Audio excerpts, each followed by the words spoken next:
The person that's not motivated, that can't get off the couch, that doesn't want to do anything. Well, this is the problem. Look, I'm not judging. I do this stuff too, right? If you've ever scrolled social media, and you're like, I don't even know why I'm doing this, it doesn't feel that good. When you think about the dollar, euro, Bitcoin, and Ethereum, you think about wins and losses in sports and life, in relationships, in anything. Something in your brain and body has to keep track of that. Did you win? Did you lose? What's a letdown? One of the most important findings in the last few years in neuroscience is that the molecule dopamine is associated with reward. It's more about motivation and craving. That's the key. When I say the common currency is dopamine, what I mean is the molecule dopamine, when secreted in the brain, makes us pursue things, build things, and create, makes us want new things that we don't currently already have. It's more accurate really to think about dopamine as driving motivation and craving to go seek rewards, and it's a way of tabulating where we are in our life.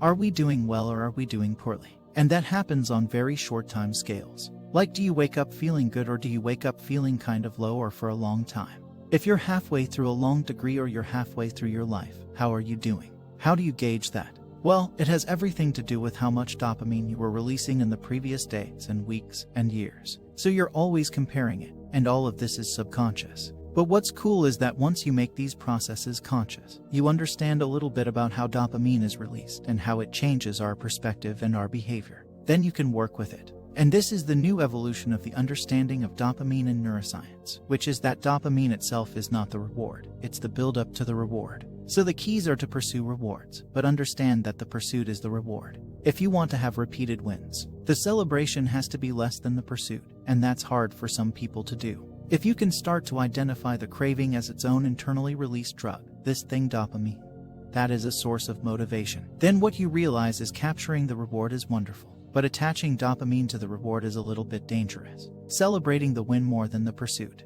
It sets you up for failure in the future. So this gets us right into something called dopamine reward prediction error and reward. The prediction error is basically if you expect something to be great, and then it's not quite that great, your dopamine baseline lowers. Now understanding what we know about dopamine means that not only you feel as if you lost because it wasn't as much a celebration as you thought it would be, but it also means that you're starting from a lower place, meaning you are less motivated anytime you have a bunch of dopamine and you're in pursuit after you achieve a win.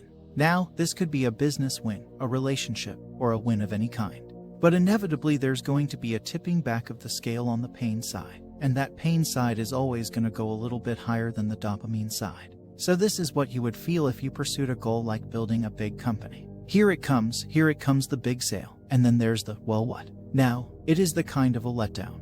Now if you simply wait and stop pursuing dopamine for a short, the scale starts to reset.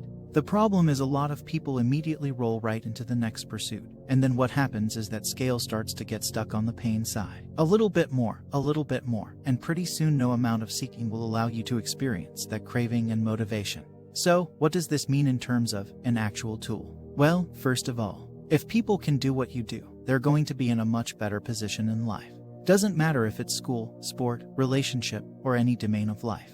If you can start to register that craving and that friction and that desire, that almost kind of low level of agitation, sometimes high level of agitation, that is, I'm trying to impose my will on the world in a benevolent way we hope. That's dopamine. It's working with its close cousin, which is epinephrine, which is adrenaline.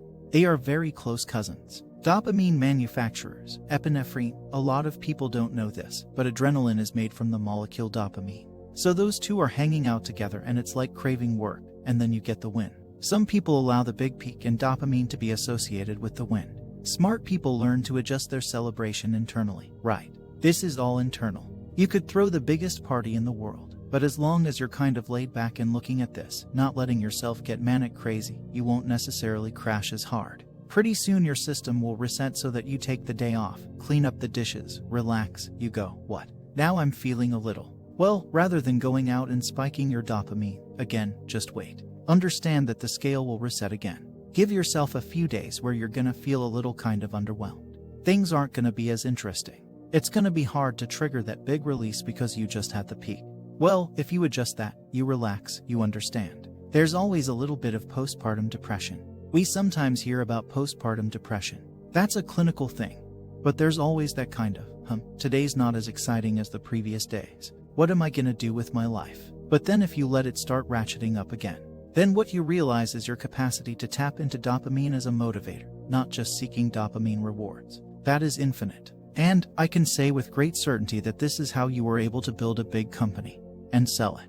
How you've been able to build a successful podcast and sell it, how you're constantly seeking because seeking is the reward. And I think for most people, we think of the reward as the finish line. And so the key is to get to the finish line, step into the end. But no end zone dance. That's the key to doing it over and over. When I see big athletes or academics or anyone or musicians, and they rise and crash, it's clear they've lost the touch with the motivation evoked by dopamine.